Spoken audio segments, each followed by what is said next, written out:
Hi guys, welcome to the vlog. Once again, advice for today's is tuparin ang mga utos ng Diyos sa anak para maging kalugod-lugod tayo sa pagmamahal ng ating Diyos, amang nasa langit na buhay na naghihintay lang sa atin ng pagbabago natin at pagsisisi natin.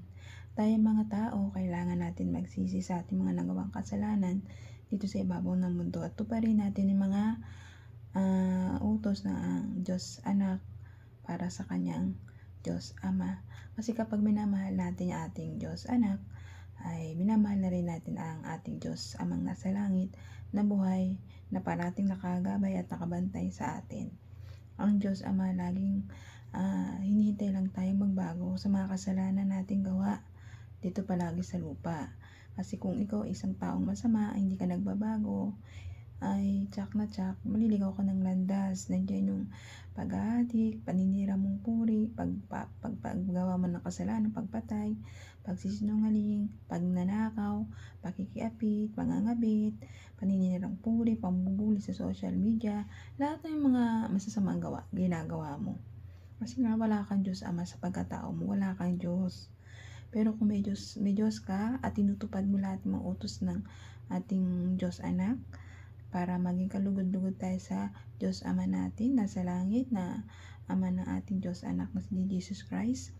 Yun lang pang gusto ng ating Diyos Anak na tinubos niya tayo sa ating mga pagkakasala. Pinako siya sa krus para matubos niya tayo sa ating mga nagawang kasalanan dahil ang ating ama't ina sinumpa ng ating Diyos Ama na gumawa kasi sila ng kasalanan sa paraiso sa Eden. Kaya kinain nila kasi yung fruits na pinagbabawal. Kaya kung anong kasalanan ng ating ama't ina, siya rin kasalanan natin nununuan hanggang sa ngayon sa bagong generation. Kaya tayo, bago pa tayo sinilang sa mundo ito, makasalanan na tayo. Kaya nandiyan si Jesus, inalay niya ang kanyang buhay, binigay ng Ama ang kanyang anak, pinakamamahal ng anak na si Jesus Christ, para magsakripisyo, para ialay ang buhay niya para sa ating mga tao. Tayo mga tao, nakasalanan, kaya tayo dapat gumawa lang tayo ng kabutihan para sa ating Diyos Anak, Diyos Ama at Diyos Espiritu Santo. Kasi kapag gumagawa tayong kabutihan, ginagabayan tayo ng Diyos Espiritu Santo at nagiging kalugod-lugod tayo sa Diyos Anak, lalong-lalo na sa ating Diyos Amang nasa langit na naghihintay lang ng ating mga pagsisisi.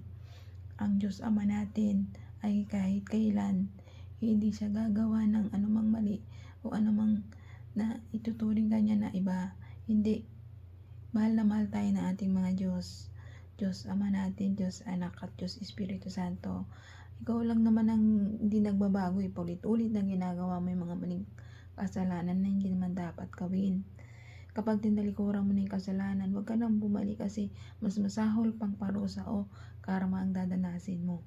Kaya ikaw habang maaga, talikuran na yung buong mga kasalanang nagawa mo dito at huwag na pong balikan. Mas lalo pang malala ang masasapitin mo at hindi magiging maganda ang buhay mo. Pero kung ikaw tinatalikuran mo yung mga maling gawa at nagbabago at nagbabalik loob sa ating Diyos at tsaka ang kaligtasan mo, lalong-lalo ng kaluluwa mo. Kaya hanggang dito na lang po ang aking advice. Ingat po tayong lahat and God bless.